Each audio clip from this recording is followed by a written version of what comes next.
やはりお金の仕組みだけでは非常に冷たい社会になってしまいますので、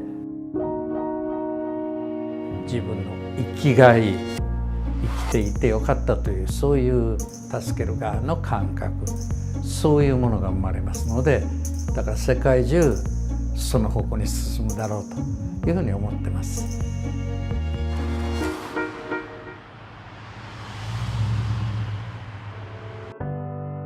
Each year, around 2.1 million volunteers selflessly donate their time in New South Wales. And until recently, there was no way to reimburse them. But since 2012, the New South Wales state government has implemented a system to log and reward these traders of time. Time banking is essentially about community exchange, where people actually join time banking and are able to volunteer their hours and their skills to help other people in their community. So it's as simple as 1 hour matching another hour for somebody else. So it breaks down like this. Bob digs a hole for Janet. Janet bakes a cake for Stephen. Stephen fixes Joan's car, and Joan teaches Bob to sing. Not a cent has changed hands, but everyone has exchanged 1 hour of time for an hour of something in return. The idea behind time banking is essentially that we're all an asset, so everybody has something to give. Here in Australia, we have the largest single time bank in the world. Time banking is spread over 70 communities New South Wales wide. We have 6,100 members, and we started with 0, so that's pretty good. And there's been 24,500 hours and counting of hours exchanged. But the world's first time bank actually started in Japan in 1960. It goes by the name of Furia Kipu, and it's a system that is still in use today. Mr. Hotter works for an organisation that actively promotes the use of Furia Kipu. 従来の通貨システムっていうのは、これはもう人の労働を金銭価値に評価して、そういう意味で関係が冷たい関係、ドライな関係なんですけれども、フレアエキップシステムは、相手と助け合うわけですから、その関係は、あったかい助け合い、そういうあったかい人間関係が生まれる。今参加してる人は、子供からお年寄りまでいますけれども、多いのは、高齢者。26% of Japan's population is over 65, whilst in Australia it's closer to 15%. But by 2040, that number is set to double.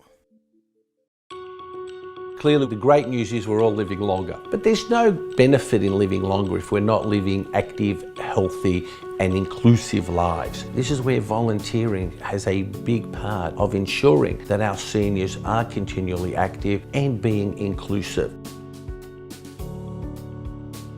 Time banking assists our ageing population by giving them the dignity to stay at home a little bit longer, to ask for the help that they might need, that they're not able to get in other ways. Dorothy has needed some help around the home, and she's been able to seek that help from some of the other members. Hi Dorothy, how are you? I have MS. I've had it for a while now, and it's to the stage that I have to use a walking stick most of the time. We're just not getting things done around the house as we would like. Time banking has just come for me at a really vital stage of our lives. Dorothy lives with her husband Ken. Ken was a marathoner and a kayaker and a fun runner, and then he ended up getting Parkinson's about 3 years ago, so our lives totally changed. These are the jobs that Ken would have done. To have Tamar willing to do those jobs is very, very good. So the liquid amber at the front. Because I had cancer, of course I'd had to get a nice rare one, didn't I? My give back was to work at one of the op shops that Blue Mountains Cancer Help runs down at Penrith. I do my 7 hours and then come home and bank all my hours. In Australia, there are 4 times as many people offering help than there are asking for help. I believe it's easier to give than to take. I mean, it's just really part of our culture. Barbara assists the older generation in getting a grasp on modern technology.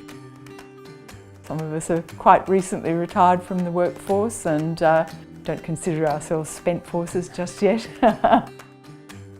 I've mentored 60, possibly even 100 people over a period of 3 years, and it feels wonderful.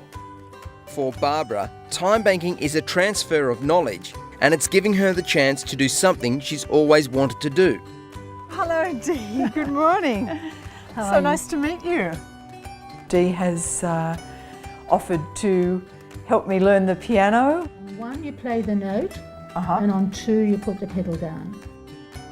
Just something I've had in my head for decades. So, you know, for me it's a great opportunity. And for Dee, who's recently moved to the area, it's an opportunity to socialise and forge friendships. I think the social side of it's very, very important. Yeah, I mean, in a lot of cases it would be more important than the actual work that was done. But I think once you meet somebody, then all sorts of connections and other things are going to open up.